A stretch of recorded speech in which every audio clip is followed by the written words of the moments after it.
नैनपुर गांव में जीतू नाम का एक धोबी रहता था। जीतू सबके कपड़े धोता था और उनसे जो पैसा मिल जाता था उसी से उसके घर का खर्चा चलता था।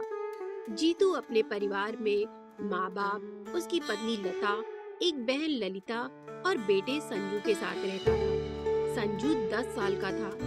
परिवार बड़ा होने के कारण जीतू का खर्चा बहुत ही मुश्किल से चल पाता था, क्योंकि काम करने वाला अकेला जीतू ही था और खाने वाले कई सारे लोग। जीतू के पिता अक्सर बीमार रहते थे।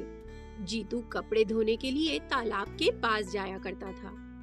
एक बार की बात है, जीतू अपने बेटे संजू को भी अपने साथ ले जाता है। बेटा तुम यहीं पर बैठकर खेलो, मैं कपड़े धोकर आता हूँ। ठीक है पापा। वो संजू को एक जगह बिठाकर अपने काम में लग जाता है। संजू तालाब के किनारे खेलने लगता है। खेलते खेलते उसकी नजर तालाब में तैर रही एक छोटी सी मछली पर पड़ती है। अरे वाह, कितनी प्यारी मछली है, पर यहाँ तो कितना कम पानी है। इसे तैरने में मुश्किल हो रही होगी। मुझे इसे गहरे पानी में छोड़ देना चाहिए। उसने उस छोटी सी मछली को उस गड्ढे से निकालकर पास ही से गुजर रही एक नदी में छोड़ दिया।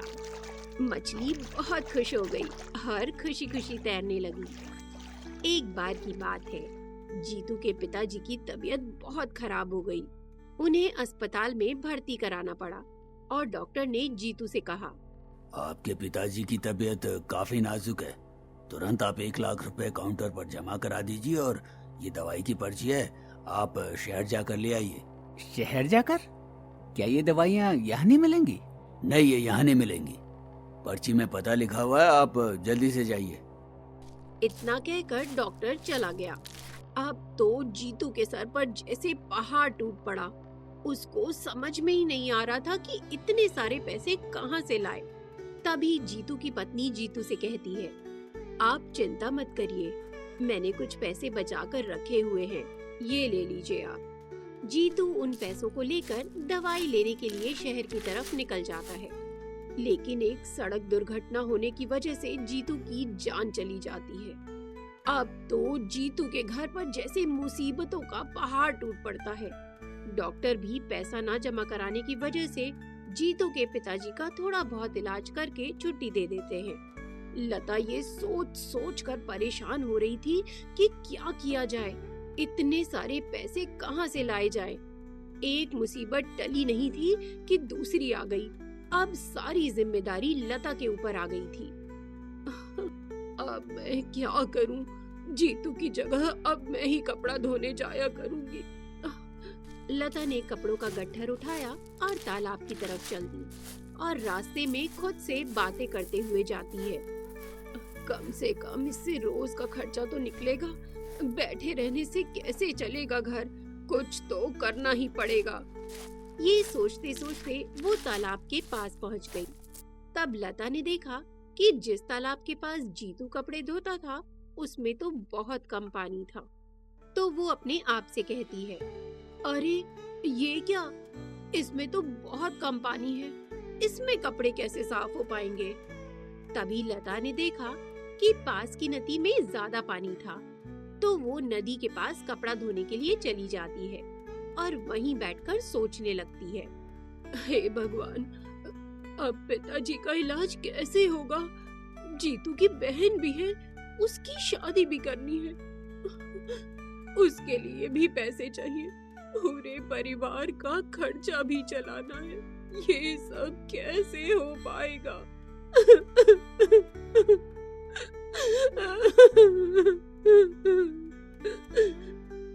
लता ये सब सोचकर जोर जोर से रोने लगती है। लता की रोने की आवाज सुनकर एक जल परी पानी में से बाहर निकलती है और जल परी लता से कहती है, क्या हुआ बहन, तुम क्यों रो रही हो?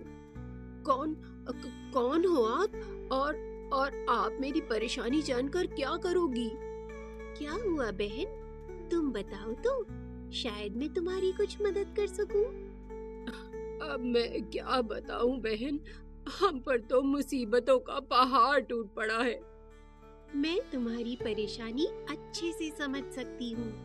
अगर तुम नहीं कहोगी भी मैं समझ जाऊंगी। जैसे तुम्हारा बेटा संजू मेरे बिना कहे मेरी परेशानी समझ गया था। लता को आश्चर्य हुआ और उसने जलपरी से पूछा, क्या तुम संजू को जानती हो और उसने आपकी मदद की थी? तब जलपरी ने बताया कि कैसे उसके बेटे ने उसको छोटे से तालाब से निकालकर बड़ी नदी में डाल दिया था। उस बात का मेरे ऊपर कर्ज है, इसीलिए मैं तुम्हारी मदद करना चाहती हूँ। तब लता ने जलपरी को सारी बातें बता दी। तुम चिंता मत करो, सब ठीक हो जाएगा। इतना कहकर जलपरी वहाँ से गायब हो गई। लता कपड़ा धोने में लग गई। उसने जैसे ही कपड़ा धोने के लिए साबुन उठाई तो वो साबुन फिसलकर पानी में गिर गई। और जब वो साबुन निकालने के लिए पानी में हाथ डालती है और साबुन को बाहर निकालती है तो उसने देखा कि साबुन सोने की हो गई है। हाँ? अरे ये क्या? ये साबुन तो सोने की बन गई है। अब तो वो बहुत खुश हो गई और उसने सोचा, एक बार अपने हाथ की चूड़ियां भी डालकर देखती हूँ, क्या पता वो भी सोने की हो जाए।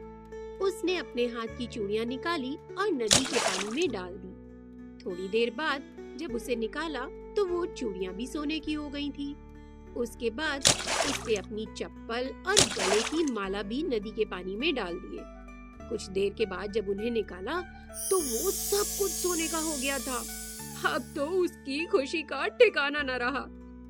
वो खुशी खुशी सारा सोना लेकर घर आ गई और उसने ये सब सोना अपनी सास को दिखाया और उसे नदी वाली सारी बातें बता दी कि कैसे उस नदी में उसने सामान डाला और वो सोने का बनकर निकला। लता की सास भी इतना सब सुनकर बहुत खुश हो गई और बोली, ये तो बहुत खुशी की बात है। तू एक काम कर, ये सब मुझे दे दे।